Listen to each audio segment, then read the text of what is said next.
Hai guys, apa kabar kalian semua? Welcome back to Ruang Gelap, balik lagi dengan aku Amira. Dan di video kali ini kita akan membahas kasus yang terjadi di Afrika Selatan. Afrika Selatan dikenal sebagai salah satu tempat dengan tingkat kriminalitas yang sangat tinggi. Di tahun 2014 saat kasus yang akan kita bahas terjadi nih, setiap harinya ada sekitar 70 orang yang meninggal karena terbunuh. Seserem itu, pantaslah kalau dianggap sebagai hotspot pembunuhan selain Meksiko. Dan yang lebih mengerikannya lagi, meskipun di pengadilan terbukti bahwa orang yang nantinya dinyatakan bersalah adalah pelakunya, tapi banyak banget orang yang percaya bukan orang ini pelakunya karena orang ini dianggap sebagai anak yang sangat baik. Bahkan takut untuk menyakiti hewan. Mana mungkin mengambil nyawa manusia lain? So, sebelum aku cerita lebih lanjut, cerita lebih panjang, langsung aja kita masuk ke cerita. Welcome to Ruang Gelap.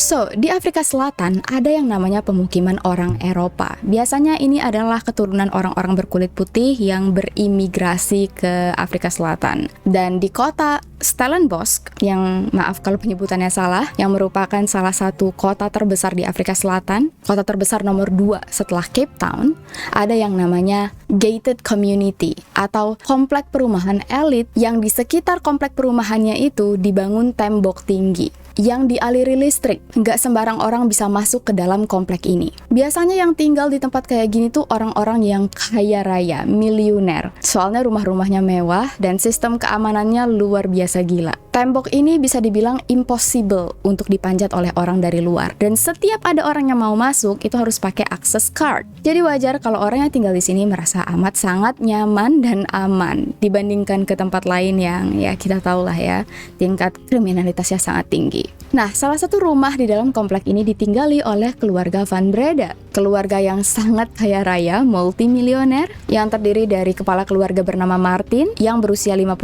tahun, istri bernama Teresia yang berusia 55 tahun, dan 3 anak mereka. Yang paling tua, Rudy, 22 tahun. Kemudian Henry yang berusia 20 tahun dan Marley yang berusia 16 tahun. Satu-satunya anak perempuan di keluarga ini. Mereka memang berasal dari Afrika Selatan, tapi di tahun 2006, karena Rudy dan Henry melanjutkan kuliah di Australia, satu keluarga ini sempat pindah ke Australia juga. Mereka pindah ke Perth. Terus setelah selesai kuliah S1, Henry dan Rudy kuliah S2 di Melbourne. Keluarga ini juga sempat pindah ke Melbourne, tapi karena bisnis ayah mereka agak sulit dikontrol dari jauh, ada omongan bahwa ayah dan ibu mereka mau pindah ke Afrika Selatan lagi. So, setelah mikir-mikir, berdiskusi, mereka memutuskan untuk pindah ke Afrika Selatan. Tapi Henry dan Rudy tetap lanjut kuliah di Melbourne. Nah, Marley yang masih 16 tahun, yang masih di bawah umur, diajak untuk pindah lagi ke Afrika Selatan juga. Jadi, yang tinggal di Australia itu tinggal Henry dan Rudy. Martin, Teresia, dan Marley pindah ke Afrika Selatan di tahun 2014, tepatnya di bulan Januari. Tapi di musim panas pada bulan Agustus masih di tahun yang sama, Henry memutuskan untuk mengambil gap year. Dia mau menunda kuliahnya dulu. Nggak tahu ada alasan apa. Beberapa sumber mengatakan Henry merasa kesepian, dan juga ada artikel yang mengatakan ini ada hubungannya dengan Henry yang ketahuan menggunakan barang-barang terlarang. Makanya untuk sementara Henry pulang lagi ke Afrika Selatan untuk dijagain oleh keluarganya. Gak lama kemudian, Rudy juga balik ke Afrika Selatan karena libur musim panas. Beberapa artikel mengatakan Rudy sudah lulus, makanya dia balik ke Afrika Selatan, tapi kebanyakan sumber mengatakan karena lagi libur musim panas. Entah yang mana yang benar, yang jelas. Di bulan Agustus 2014 itu, keluarga ini kembali berkumpul bersama di Afrika Selatan. Dan aku yakin pasti Martin dan Teresia merasa senang bisa kumpul sama anaknya lengkap. Sesuatu yang jarang terjadi saat anak-anak sudah tumbuh dewasa dan biasa tinggal di kota-kota yang berbeda. Dan dikatakan bahwa Henry mengalami depresi.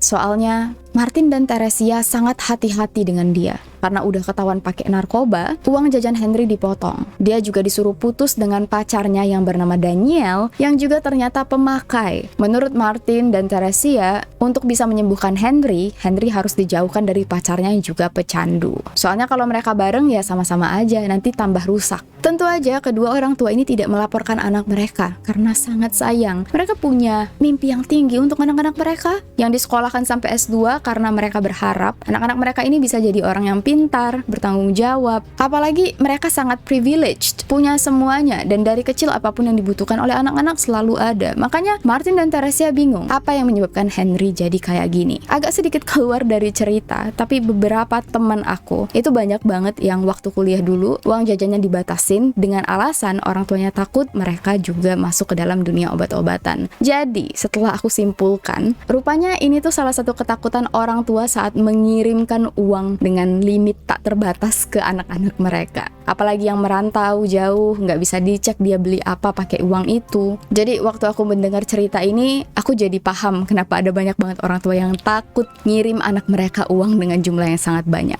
Balik ke cerita, saking depresinya, sempat ada omongan bahwa Henry hampir aja mengakhiri hidupnya karena merasa tertekan. Tapi cerita ini baru terkuak ke publik setelah Henry dijatuhi hukuman bertahun-tahun kemudian. Entah apakah kemarin-kemarin ditutupi atau memang kebenaran ini baru terungkap.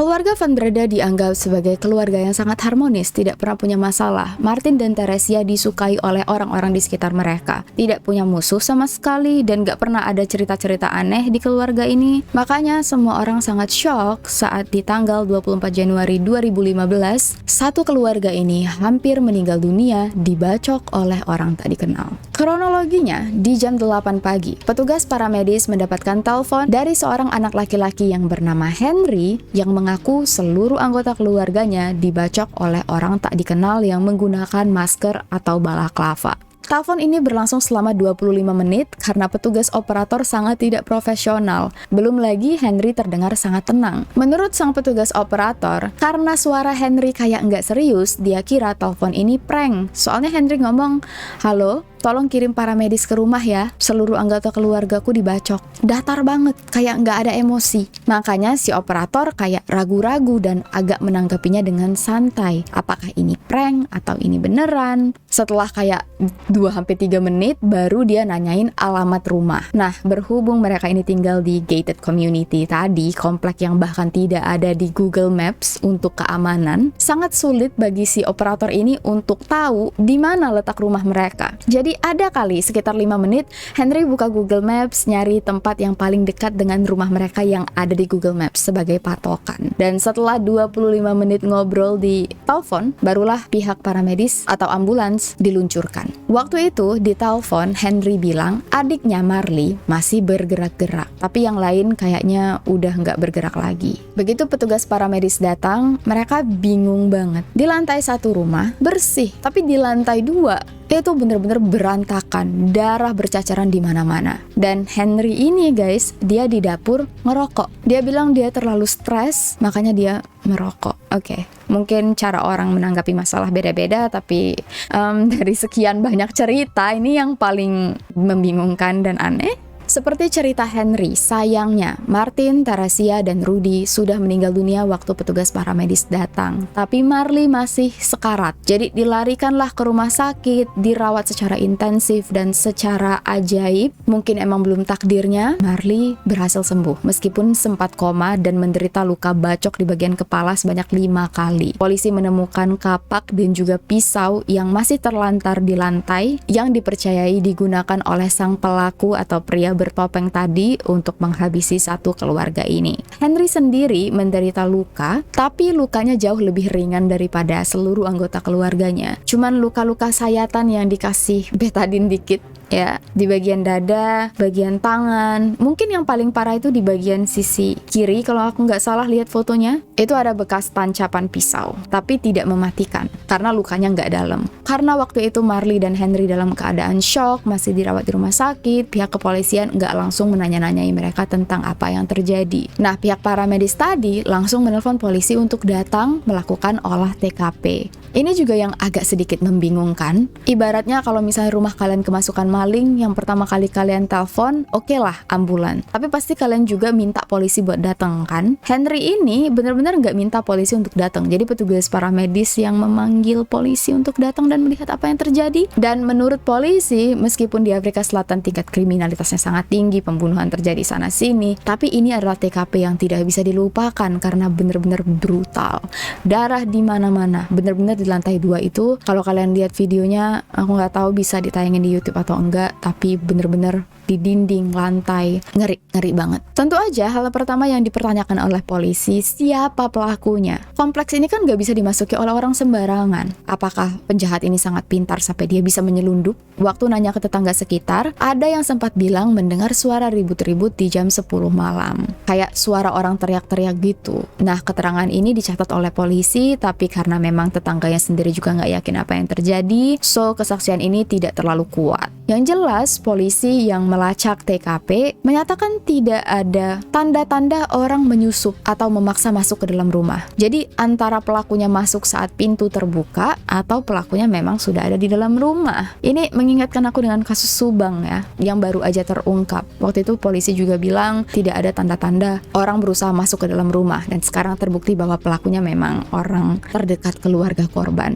yang kemungkinan dibiarkan masuk tanpa kecurigaan sama sekali. Jadi ini juga yang dipikirkan oleh polisi, antara memang keluarga ini membiarkan orang masuk ke dalam rumah mereka atau gimana, kurang jelas juga. Ini yang membuat polisi bingung, apakah pelakunya sangat ahli? Dan orang pertama yang dicurigai oleh polisi adalah kelompok geng Balaklava. Ini adalah kelompok di Afrika yang cukup terkenal, merupakan geng orang-orang berkulit hitam yang sering melakukan kejahatan dan mereka cuma bisa berbahasa Afrika. Tapi semua penemuan ini disembunyikan oleh polisi terlebih dahulu sebagai informasi rahasia. Nah, begitu Henry dinyatakan sembuh dan sudah bisa keluar dari rumah sakit, dilakukanlah interogasi sebagai saksi, sebagai satu-satunya korban yang berhasil. Enggak satu-satunya, sebagai salah satu korban yang berhasil selamat. Soalnya waktu itu Marley masih koma. Dan menurut Henry, hal ini terjadi di jam 2 sampai jam 3 malam. Dia cerita, malam itu nggak ada yang aneh. Satu keluarga ini makan malam di meja makan, cerita-cerita tentang hari mereka. Terus sekitar jam 9, Martin, Rudy, dan Henry nonton TV di bawah. Mereka nonton Star Trek. Marley bikin PR di kamarnya di atas. Teresia lagi teleponan sama kakaknya.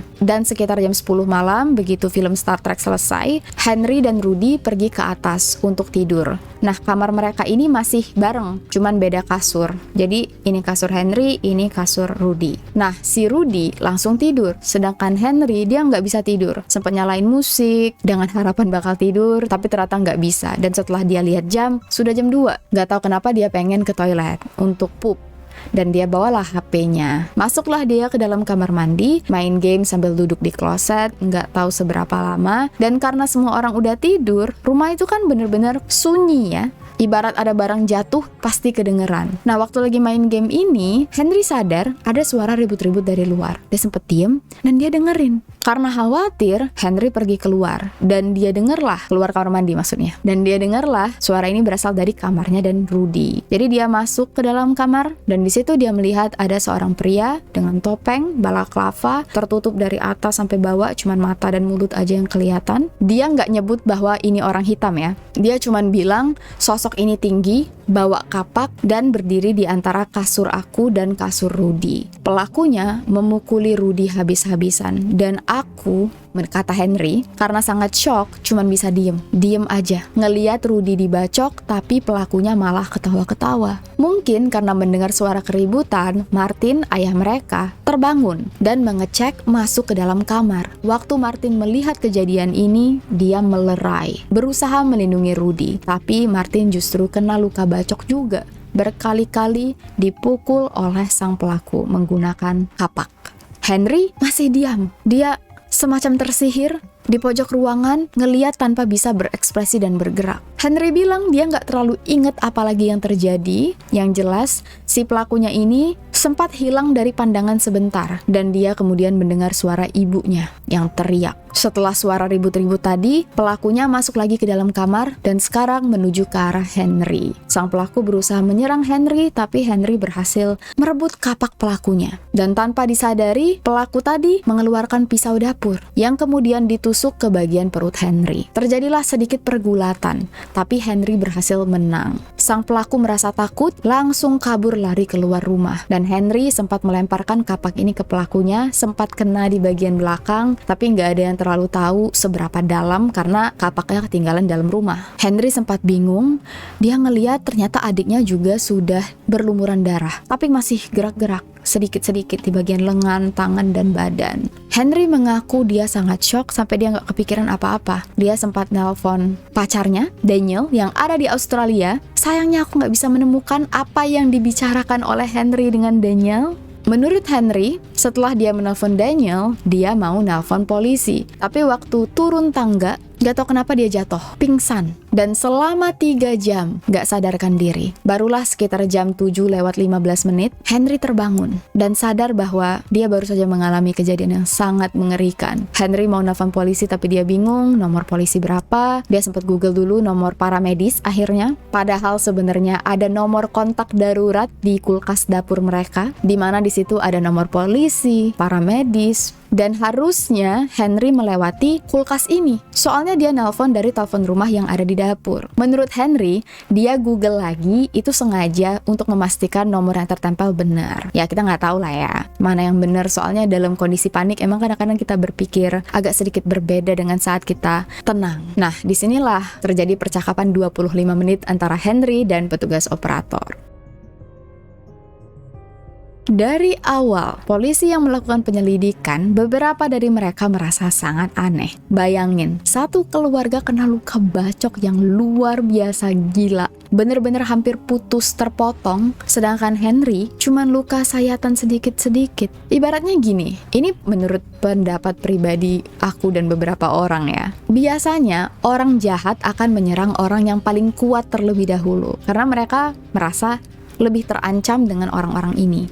Ibaratnya, yang pasti ditujukan pertama kali itu laki-laki. Agak membingungkan aja kenapa pelakunya membiarkan Henry diem dan memilih untuk menghabisi Marley yang masih 16 tahun dan juga ibunya yang udah tua. Tapi ini kan masih asumsi ya, bukan sesuatu yang bisa dibuktikan. Kecurigaan kedua, kapak dan pisau yang digunakan oleh pelaku berasal dari dalam rumah. Pembantu mereka sendiri bersaksi di pengadilan, kapak itu memang ada di dalam gudang, memang milik keluarga Van Breda, dan pisau yang digunakan oleh pelakunya itu diambil dari dapur. Dan terbukti emang bener. Biasanya, ini kalau kalian suka nonton true crime, kalian pasti tahu, gak ada orang waras, penjahat yang ibaratnya profesional, yang datang ke rumah korbannya tanpa persiapan. Ibaratnya gini, ini kan komplek perumahan yang tingkat keamanannya amat sangat tinggi. Ibaratnya mau masuk ke sini pasti udah punya banyak persiapan, ya kan? Gak mungkin ada satu orang yang masuk ke dalam rumah, entah gimana caranya itu, menembus semua sistem keamanan yang ada, dan begitu berhasil masuk ke dalam rumah, gak bawa apa-apa, malah ngambil kapak di dalam rumah dan juga pisau dari dapur untuk menyerang pemilik rumah tanpa mengambil barang satupun. Iya, jadi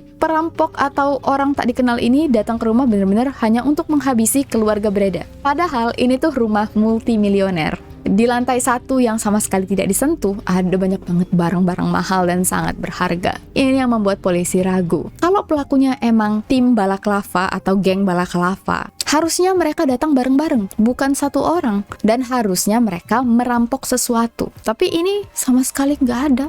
Waktu Henry berhasil bebas, dia baca-baca di internet, dia mengikuti perkembangan kasus. Henry tiba-tiba mengubah ceritanya. Dia bilang, mungkin aku salah inget. Kayaknya pelakunya bukan cuma satu orang deh. Aku sempat dengar ada suara orang lain yang marah-marah. Mungkin itu adalah temannya. Dan pelakunya ini berkulit hitam. Mereka ngomong pakai bahasa Afrika.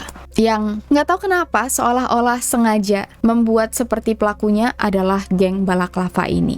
Dan geng balaklava memang sudah terbukti melakukan 10 kejahatan dari 60 kejahatan yang mungkin ada kaitannya dengan mereka. Tapi itu tadi menurut polisi tidak cocok modus operandinya, kenapa nggak ada barang yang hilang, kenapa geng ini masuk tanpa membawa senjata mereka sendiri, dan meninggalkan saksi. Biasanya penjahat nggak pernah mau senjata mereka ditemukan, karena bisa jadi senjata ini diselidiki, dibeli di mana, atau ada bekas darah mereka yang tersisa, atau sidik jari, meskipun mereka bisa aja pakai sarung tangan. Nah, ini juga yang membuat polisi bingung. Rumah ini dicek betul-betul, bekas darah dicek satu per satu.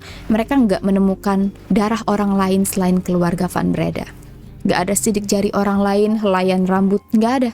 Seolah-olah pria bertopeng ini nggak meninggalkan jejak sama sekali. Polisi juga bingung. Baju yang dipakai oleh Henry berlumuran darah yang banyak banget. Sedangkan menurut cerita Henry, dia terdiam di pojokan karena shock. Barulah habis itu diserang. Tapi bercak darah yang ada di baju, celana, sepatu menandakan Henry berada di tempat yang sangat dekat dengan korban waktu diserang. Henry bilang dia cuma di kamar dan pingsan waktu turun tangga. Tapi bekas lukanya menurut ahli adalah luka yang dilakukan oleh diri sendiri. Jadi ini ya hebatnya manusia. Meskipun dibuat seolah-olah diserang, tapi luka akibat orang lain dan akibat diri sendiri itu kelihatan. Dari cara patternnya, kedalamannya, ahli 100% yakin luka di tubuh Henry akibat perbuatannya sendiri. Waktu Marley berhasil bangun dan pihak kepolisian berharap bisa mendapatkan kesaksian dari Marley, ternyata Marley mengalami amnesia. Dia nggak mengingat apapun yang terjadi karena trauma yang ada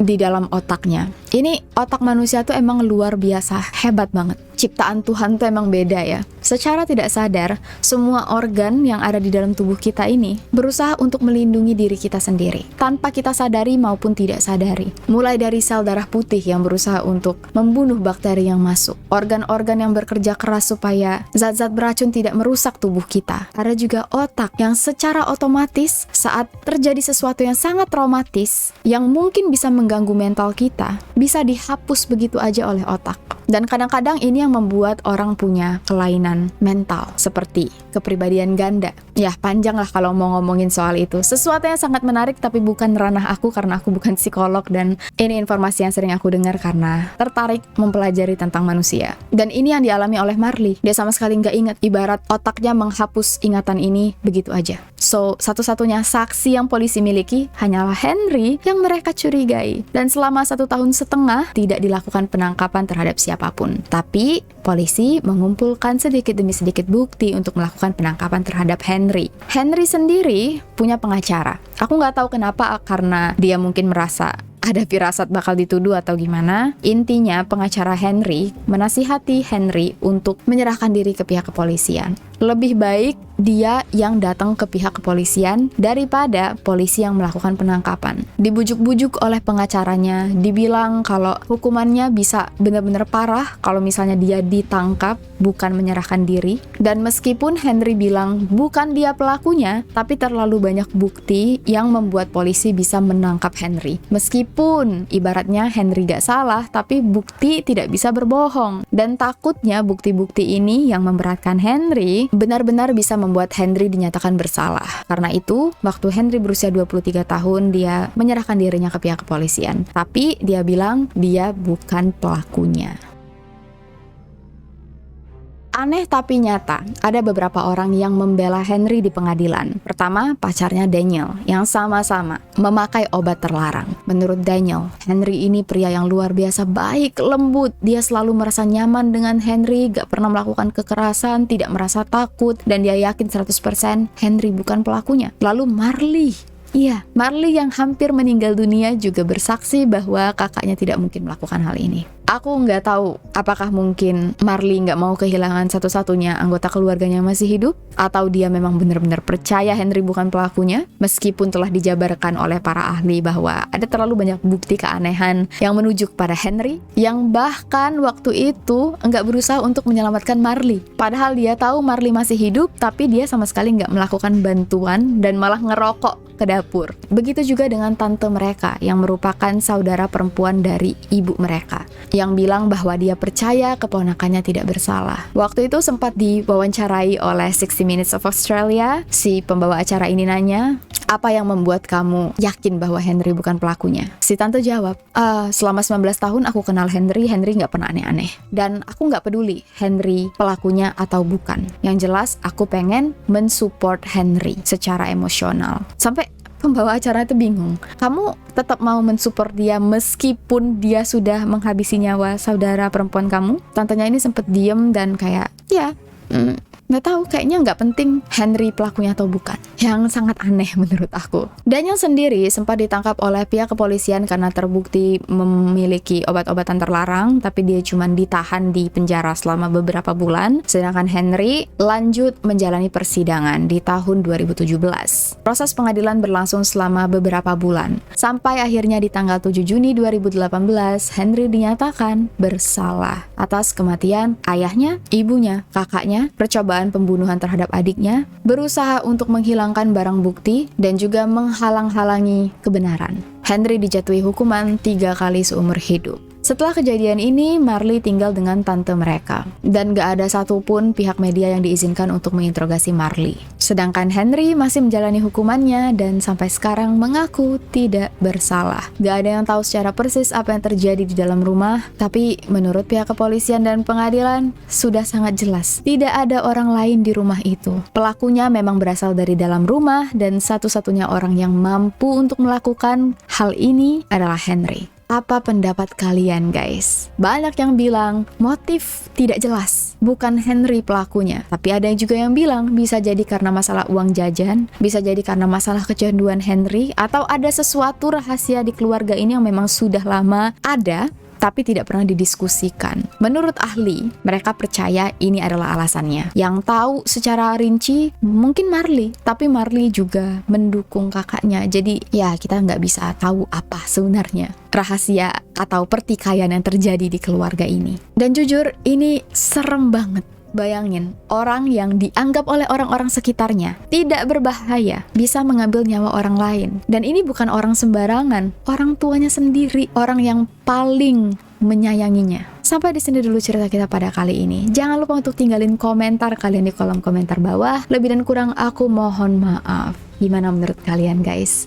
Kasus ini benar-benar mind-blowing banget kan?